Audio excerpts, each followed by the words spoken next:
At La Mama Galleria. She is currently working as curator of oral history and publications at Gordon Rochambeau, a new gallery and curatorial agency in New York City, and is an interviewer for the Voices of Crown Heights Oral History Project at the Brooklyn Historical Society. And my name is Sarah Desick. I'm an oral historian and an editor. I've been involved with a lot of projects around the arts and the environment and feminism. I recently worked with Joel and Autonomedia Press to publish The Lost Traveler's Dream, Joel's memoir. And I work with Seven Stories Press to publish a memoir of William Noguera, an artist on death row at San Quentin. I'm currently an oral historian at the Storm King Art Center and the Greenwich Village Society for Historic Preservation. And I'm the co-founding editor of In Context Journal, an online publication for oral historical work. And I'm on the board of Word Up Community Bookshop in Washington Heights. So, we're gonna do probably maybe about 45 minutes of questions that I pose to the group, and then hopefully we'll spend the last half hour, 25 minutes or so hearing questions from all of you. So that will be generally the structure, so without further ado. I wanted to ask all of you to first talk a little bit about your background, what your upbringing was like, the kind of political discussions in your home, the neighborhood, the kind of context that you were in when you were young. Do you want to start, Joel? Sure. I'm sorry. I really appreciate some water. Let's see. Let me just, if you don't mind, drinking out of this. This is all I've got. Can I? Yes. Wow. We know each other.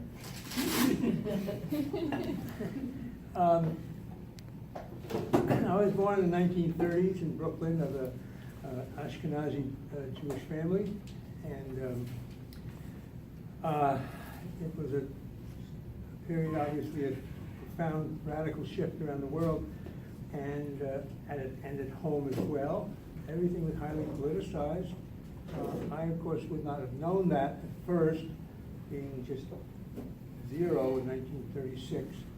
And at the same time, it also must be said, and I'm trying to do this in a very succinct way so as not to clog up the discussion, I had a family most weird, okay?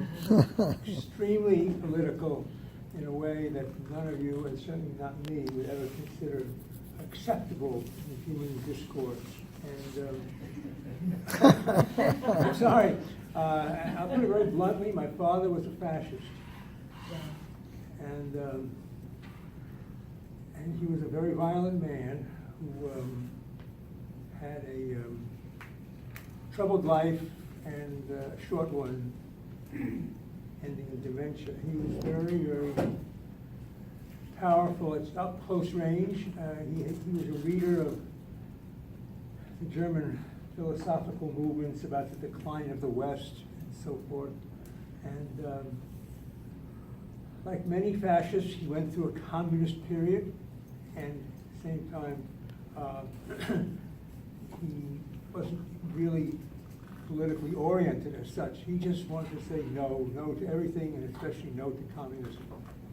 And it was a very wild and crazy time. I don't want to waste our precious group time, but let me just say it was a very, very radical in itself.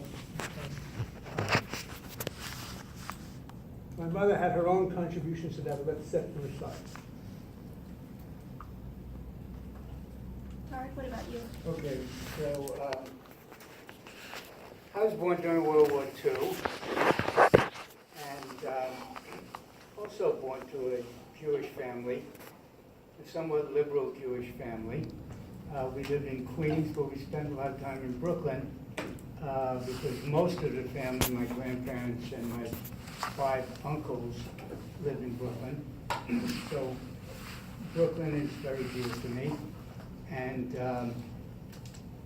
our religion at that time was first was the Brooklyn Dodgers. That was the first part of religion.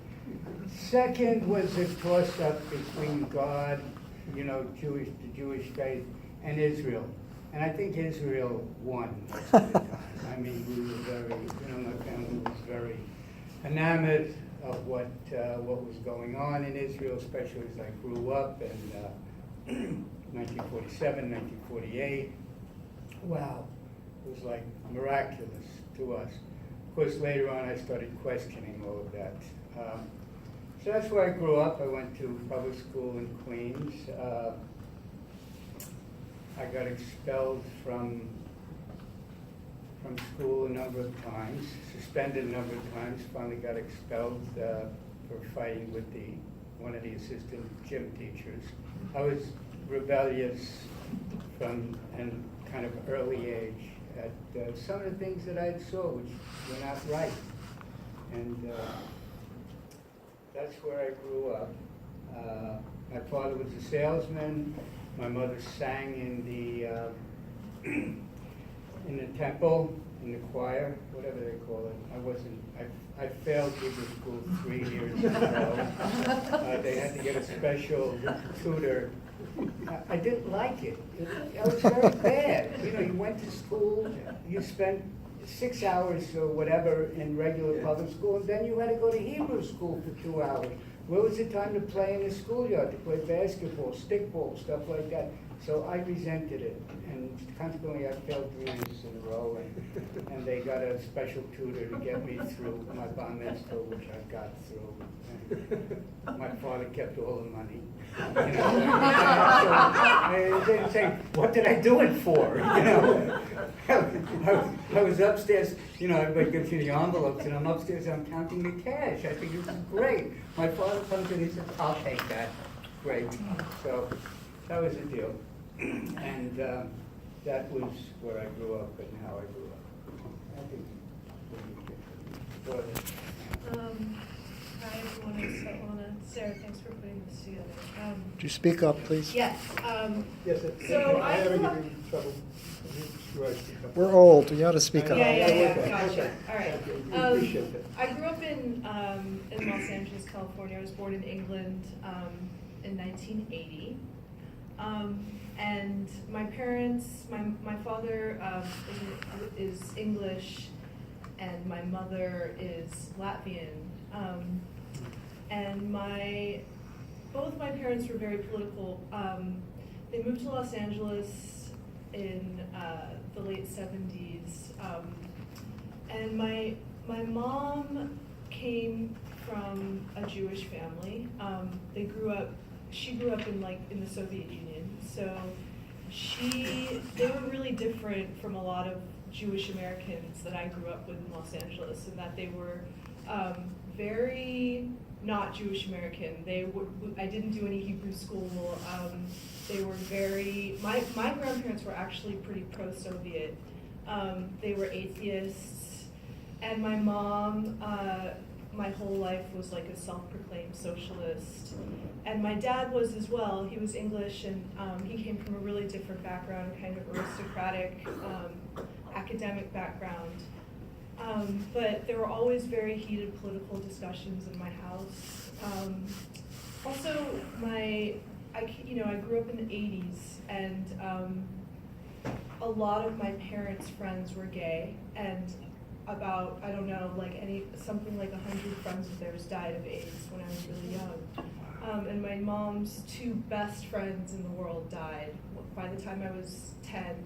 Like, all their entire social life their community had been gutted. And so I grew up, my parents were very blunt, for better or worse. Like, they didn't really spare me the details. So I knew a lot about AIDS. I knew a lot about, I knew who Reagan was. I knew that in some way I didn't understand it completely, but I knew that these people were being neglected by their government for being gay. I got that. I can't remember a time when I kind of didn't feel politically oriented in the world because of those experiences.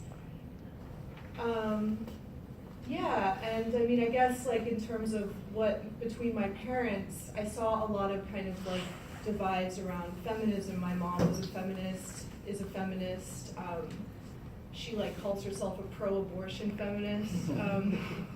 She was like, if you're ever pregnant, you'll have an abortion. And my dad, I remember like, I was thinking about it this morning that like a big thing in LA in the early 90s was the O.J. Simpson trial. And that my father, for whatever reason, I guess because he was not American, could, like really had a good grasp of race and racial dynamics in the United States. And he used to always, like I remember being really little and he'd be like, you know, how do you think it would feel to have great grandparents who were slaves? Like, and so he was like the only white person in Los Angeles who was like, you know, maybe O.J. Simpson's emancipation could like be a symbol and like, you know, compensate for the millions of black men who have been imprisoned or killed for things they didn't do to white women. Like that was my dad's position, and my mom was, you know, like totally like you know, saw this as a women's rights issue. And I just remember like as a kid, like they were divorced, so I was like going between those houses and like having such different messages and feeling like, is there like a complicated way to tell all of this? You know, like, is there a way to think both of these things are true? Yeah, so I'll leave it at that for now. Whoa, what a question. We'll come back to that. Since we're, you know, here to kind of talk about what it's like to live your life with a kind of radical consciousness and take actions towards that, I want to kind of ask my next question, which is when you first became conscious of your beliefs being different from the people around you, and you know, hearing some of your stories, I know you'll all answer this differently, but I'm interested in whether you were alone in that or whether you had community around that, and what that process was like of recognizing that your own beliefs were outside of the norm somehow. Well, that's a very important and difficult question. I want to emphasize in two aspects and say of both of them that at no time during my early years did I think I was going to be a political radical, much less even a liberal, much less anybody. However, two things happened to me that I have to say, in pondering my life and writing The Lost Traveler's Dream, I think played a powerful role. And one of them was that I had a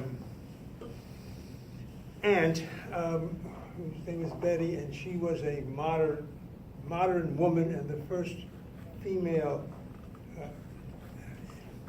I could believe in. And we had a kind of a dull, tawdry family, I'm sorry to say guys, but she was sparkling, and she and I were very, very close to each other. But one other thing happened to her, two other things happened to her. One is that she grew very disaffected with Judaism, and as a result of which she actually left the Jewish faith. This would be back in 1953 or 2. And the other was that she tried quite horribly and tragically developed ovarian cancer at the age of 40. She had this young son and was one of her nephews. There's much can be said about this, but the key thing is that, key things. That she became a model of a strong woman to me, and my preference for women in struggle as a result. And the other is most horrific things that ever happened in my whole life, which was that at her funeral, they had done some kind of very, very inadequate, eulogy based on no knowledge or feeling. And then I'm wandering around weeping. I really love this woman more than anybody in my family. I'm sorry, Mom. I loved her more than I loved you. You know, she was a lot nicer than you were. And then I heard whispering. And this is after I was wandering around, grief-stricken. And the women's voices, 3 women's voices.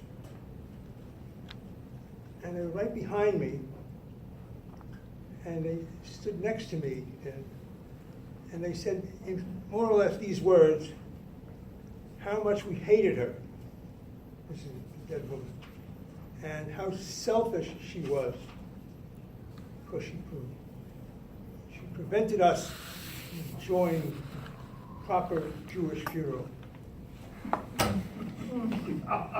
I turned around, and in the book, and even in life, it's like the 3 witches from Macbeth. Okay? Except these 3 witches from Macbeth happened to be my other aunts. So I had the pleasure, of listening to an inhumanly vicious remark directed towards the most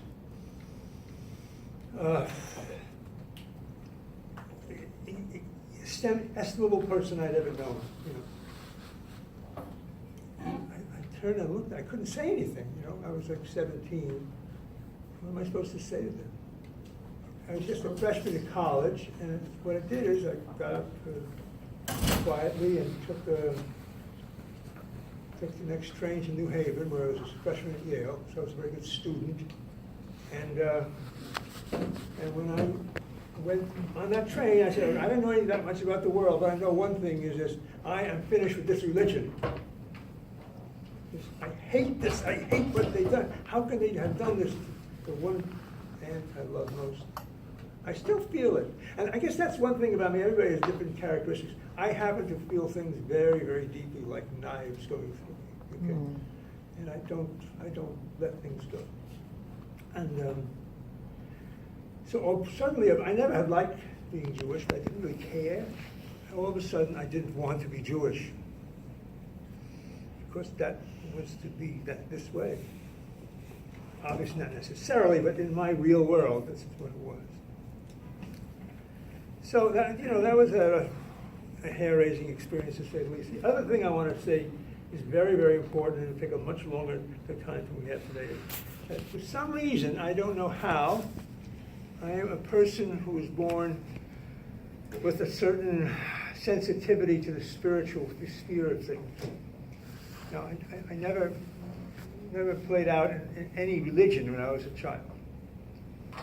However, when I was a freshman at Yale, I was a matriculating professor named Richard Sewell, gave a lecture at the end of which he said that the best way of life is that, according to words written by a certain prophet in the 1st century, Paul, and it was that you had to live by hope, faith, and above all, the greatest of these, love. Now here's another thing. I had never felt that kind of sensation before. Never been in love with another person, in love with, and yet I was like rolling around on the floor. I mean, not exactly, but I mean, emotionally. It took me a very long time to get over it. And I think I want to just submit to you that I became, these two events made me into a real odd fellow, because I was also having a lot of these, you might call them mystical experiences. And what was striking about it, I knew nothing about any religion. And I'm thinking about Judaism because I had been bar mitzvah, but I knew nothing at all about Christianity. I didn't know there was such a person as St. Paul. Never heard of it, never read the Bible. And yet, my whole being was transfigured. So those are like signposts, which periodically recur in moments around challenge, and the edge, so to speak. And leave it there. So, I think my first wake up from the fantasy that America is the greatest country in the world and how lucky I was to be here came when I joined the Army. And I joined the Army because, I wanted to get away from Long Island, where my parents had moved out of the city, and I still do not like to go back to Long Island. I say to my brother when he invites me, I say, I'm allergic to it, so I break out into this. Which exit? So, anyway, as I mentioned, I had gotten thrown out of high school for fighting with the assistant gym teacher, who my grandmother, who was actually an activist, she was the progressive one in the family, knew when she worked for the government he was a bounty hunter and he was a bully. He weighed about 100 pounds more than me. But anyway, I gave him a bloody nose. I was very lucky he didn't kill me. And they threw me out of school. So eventually I was out for a while, then I got back into school, and then when I got old enough, I said, you know, I'm out of here, I'm going into the Army. And I believed all this stuff that I had seen about the military, the nobleness, the brotherliness, the heroism, all this, you know, that you see in the movies and so forth. And actually going into the actual Army was a real wake-up. It wasn't like that. It wasn't at all like that, you know. And I decided I wanted to be a paratrooper, and I went through all the training, and I did, and so forth and so on. So that 3.5 years was kind of a wake-up to things are not quite what they seem like. And maybe we're not as great as we think we are, because the Army certainly wasn't. And it was a disillusionment and a disappointment for me. After I got out of the Army, I decided, what am I going to do? And I was always a good swimmer, so I got a job as a lifeguard in Sunken Meadow State Park, right across from Jones Beach, for the summer. And I met Richie Zeeler, who was one of the Zeeler brothers, who were famous wrestlers in Huntington. And Richie and I hit it off, and we were both into all kinds of physical feats, like one-arm chin-ups and stuff like that, and weightlifting and all kinds of stuff like that. But Richie was also very interesting because he was an intellectual, and he was very smart. And he knew things that I didn't know, and he knew political things that I didn't know, and thus became another kind of awakening, you know, and thinking about things, and thinking about things deeply, philosophical things. And, you know, on the beach, we have time to do that. So I liked it so much that after that job, I decided, well, this is a great thing to do for the rest of my life. Be a lifeguard, it's great stuff. You know, it's perfect. And I decided to move down to Miami Beach and get a job on the Miami Beach Patrol down there, which I did.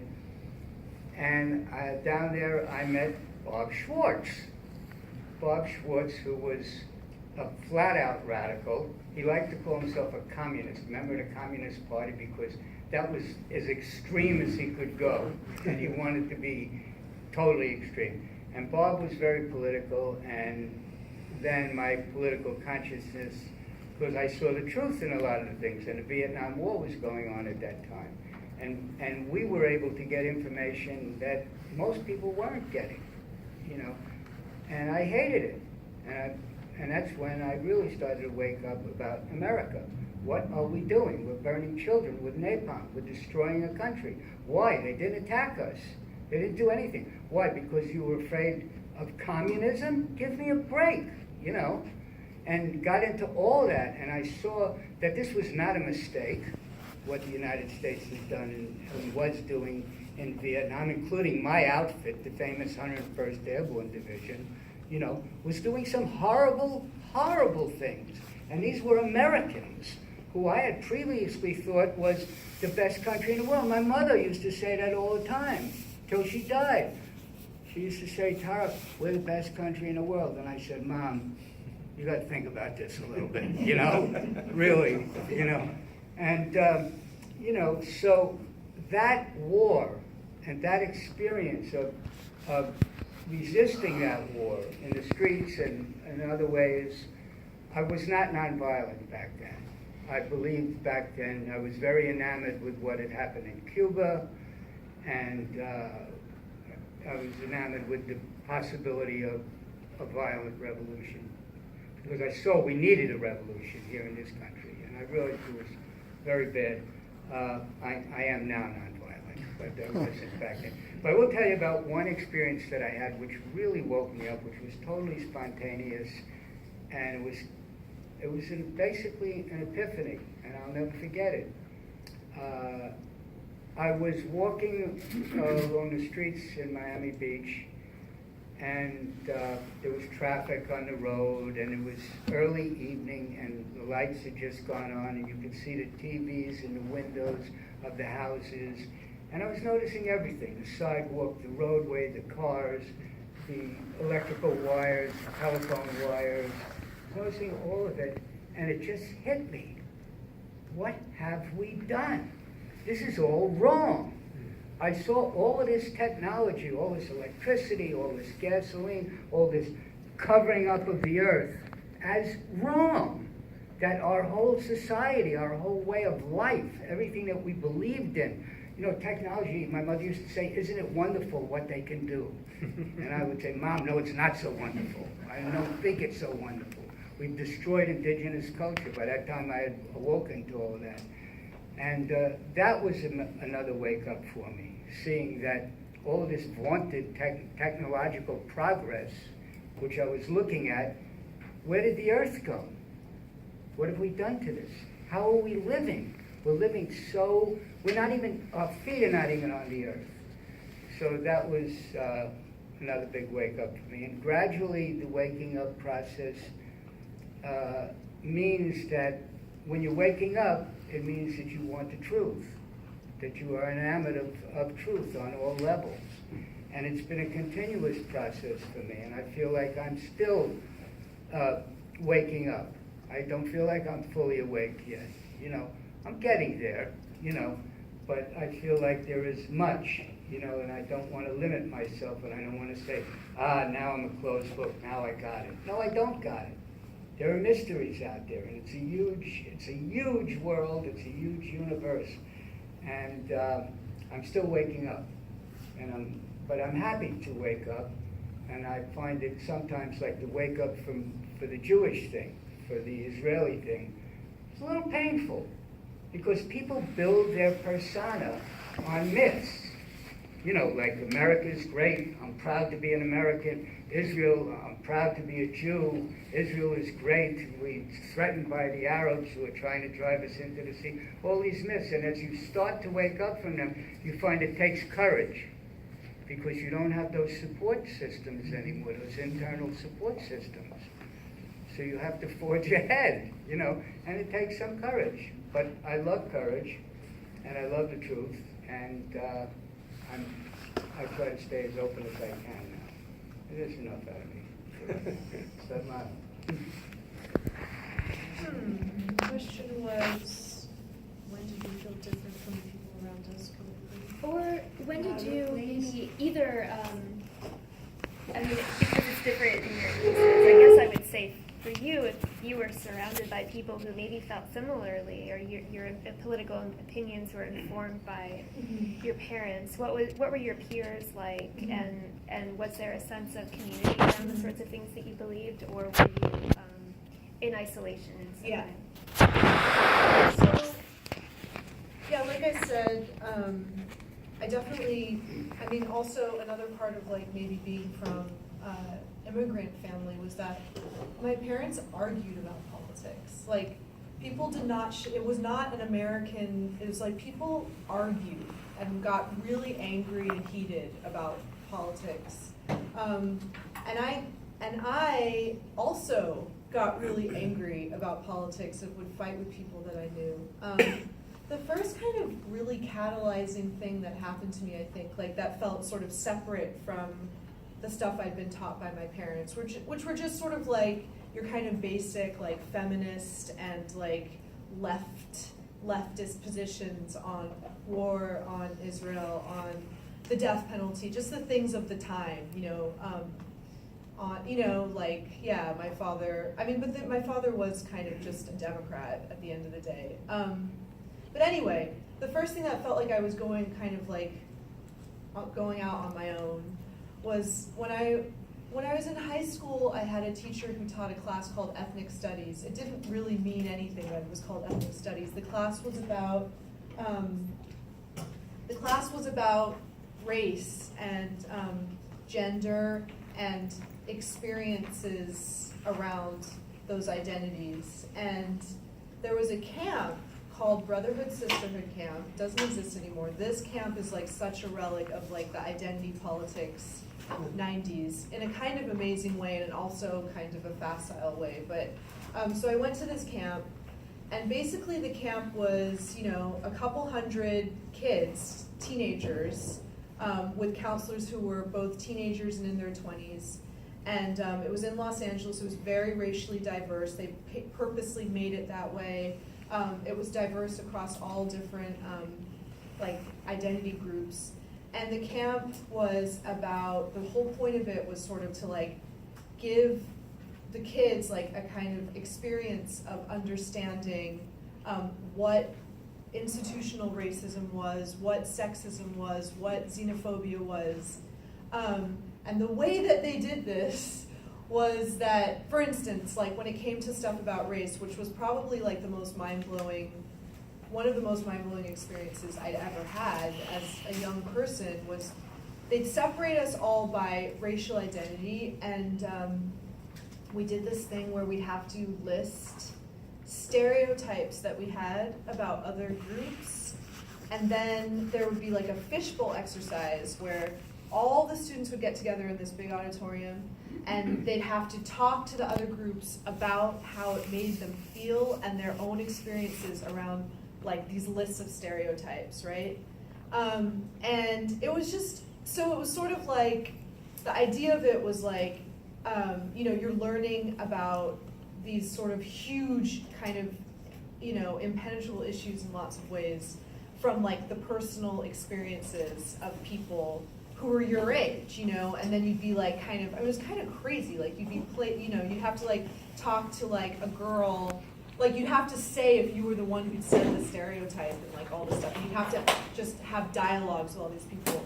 And that was just like kind of how I came to understand that there were like people who were having really different experiences than I was on this earth. Like, and then the stuff around gender was also really profound because it was like a group of young women, and I'd say like, I don't know, like 2 out of 3 had all been assaulted or abused. And that was like, again, a giant like wake-up call for me. Like just to sort of start thinking about, I guess I've always been kind of oriented towards like yes, thinking about these issues on a larger scale, and knowing, trying to learn and understand about how these systems work, but also just like really thinking about the kind of day-to-day experiences that people have that are so kind of ordinary and normalized, but are not normal and are horrible. Just like it seems like, it was so everyday. It was just kind of like the experience of like walking down the street and being like, being really young and being harassed by men. And so that I like was a counselor at that camp for like 4 summers running, and it was just like, I felt like it was this amazing space where, you weren't really allowed to talk in this way anywhere else except here. That you could, and also we're all teenagers, so it was like a hormonal nightmare. Like everyone was just like sobbing and like repenting and like confessing, and it was amazing and crazy. And it doesn't exist anymore. And maybe it was like a weird experiment. I don't know.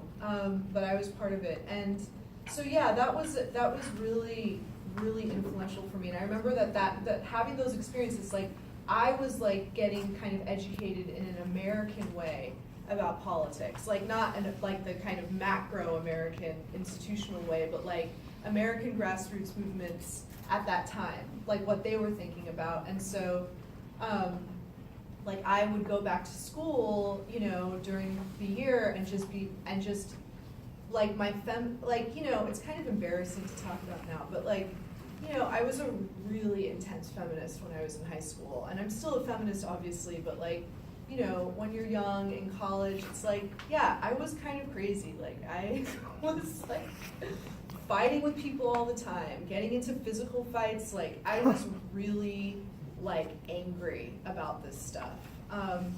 And it took me a while to kind of like work out like a way to be a productive feminist, activist person.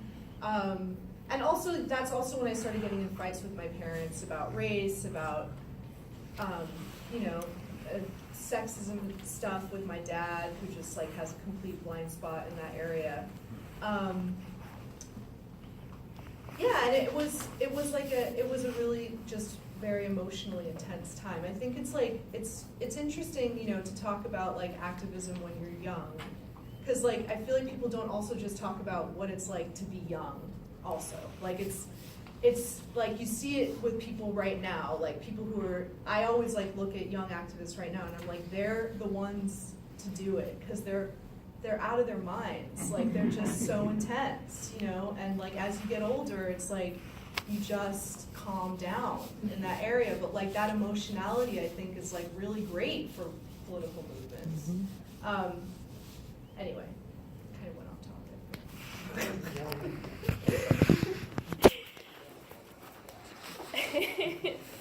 Don't calm down.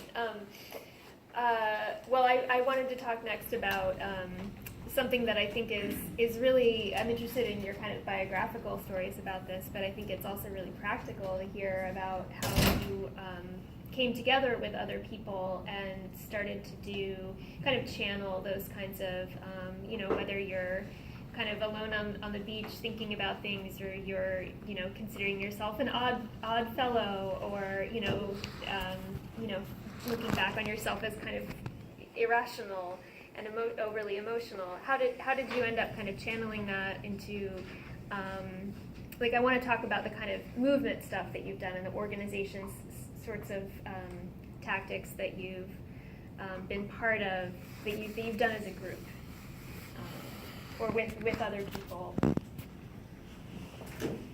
You can go ahead. Okay, thanks. You know, it's fascinating because we're all very different. And I just want to say something about Tarek and I. We didn't know each other until 2006, right? Something like that. Yeah. And then we got together in 2006 and we were putting together this Mideast crisis response about Israel's blasting of Lebanon and Hezbollah. And I didn't know this man at all. And then we had this meeting, this gathering meeting of the, we're going to organize the Mid-Hudson Valley, which is a lot of work because it's very dominated by, you know, Jewish Federation at that moment. And I just immediately looked at Tara and said, this guy is the kind of person I am, although we're not at all the same kind of person, really. You know, because I can't fight, I can't swim.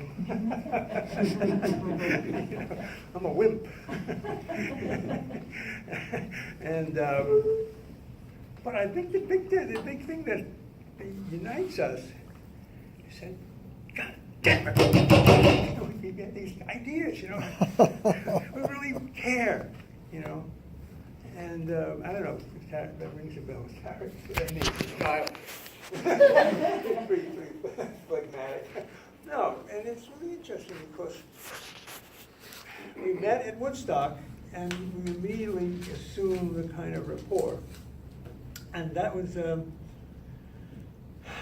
mean, I had to back up years and years and years in my own life, but there were many periods of crisis and I don't mean earth-shattering, just not knowing who I was and what was it that I could really do. I became a physician and a psychiatrist, and I was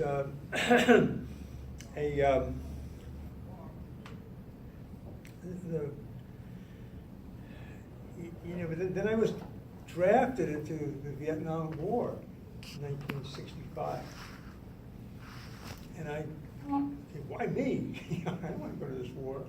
And they say, that's tough, doctor. You're a doctor. We need doctors. And they sent me not to Vietnam, but to stateside. And I had a uniform. I never had a gun. But the point is, I had to join the war machine. And I realized what the war machine was doing to people in an administrative way. We're not talking about the old out front stuff, but just the way it deadens the soul and the spirit, turns people into zombies and so forth. And being a tour of duty of that was an enormous crisis for me. I almost kill myself. I say I'm very emotional. And I had a family. Also, I didn't really know what I wanted to, quote, do with my life. I wasn't really happy with being a psychiatrist. I headed for an academic career. What am I doing here? And then all of a sudden, again, because a lot of these things happen, and it's like, bolts from blue. Just gradually, they're like spring-loaded. Suddenly I thought to myself, I said, here I am, I'm 30 years old, and I never wrote a book. What? So? You wanted to write a book? What? And I said, oh, all right. And what would you like to write the book about, doctor? And then I realized that there was a big reserve of growing compassion with the victims of racism, as in Vietnam, but certainly as in this country. Rewind a little bit. There's a lot of my earlier, like this played out. And so I was, again, I guess I want to emphasize how changes that build up over time and then suddenly they explode almost. They take over. These big moments in my life were, yes, that's what I want. I want to write this book, and after thinking a lot about it, I wanted to write about racism and study it. Not that I knew anything about racism, but I did have a good mind, and I was very curious about everything in the world. And so I started studying this, and it freed me. It made me become, use a cliche, who I was, Suddenly I was able to express myself along lines that could just be read as being part of the truth or not, to be faithful to the victims. And at the same time, I also realized, well, Joel, if you're serious about this, you're going to have a life of trouble, aren't you? He says, okay, bring it on. I'm sitting here in Lewis, in Seattle, Washington. And I made that choice. I assumed an identity in 1967, and proceeded onward. The next thing you knew, I was an academic psychiatrist. Next thing you knew, I was back home, and in 2 years, military duty over, and I hit the ground running, and immediately started the war movement. Started joining. I found myself within it. It was prime, and I knew that I had somehow created a new self for myself, and all these other things that went before. And I think that many other aspects of it, but that has held true in a sense. And it's true.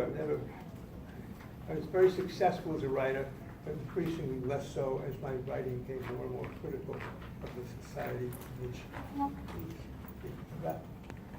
which was being lived.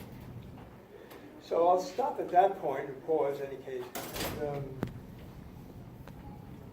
it was, there are certain kinds of people. There are people who really care and get pissed off even to an irrational degree. That's me. I was looking at my computer the other day and with laptop. And one of these stickers that says, U.S. out of North America. So what? But Joel Cabell doesn't say so. He says, that's right! Get the U.S. out of North America! 500 years of genocide, fuck 'em! You know, I'm ready all the time. And so it went.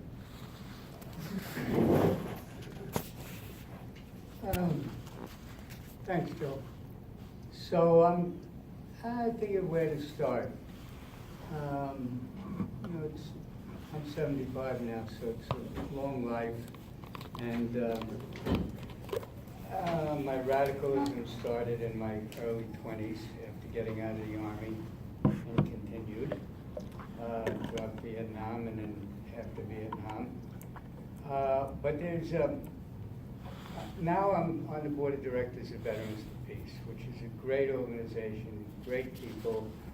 We have combat veterans, we have non-combat veterans, we got veterans as far back as World War II, Korean War, we have a lot of Vietnam era veterans, and we have Iraq veterans and Afghanistan veterans and guys like Joel. And I feel really great that I can mix with all these people because there's a lot of stories and a lot of intensity. And about 12 years ago, 11, 12 years ago, I was in DC, I was protesting something, and a guy walks over, and I'm wearing totally civilian clothes. I'm not wearing anything that identified me as a veteran. In fact,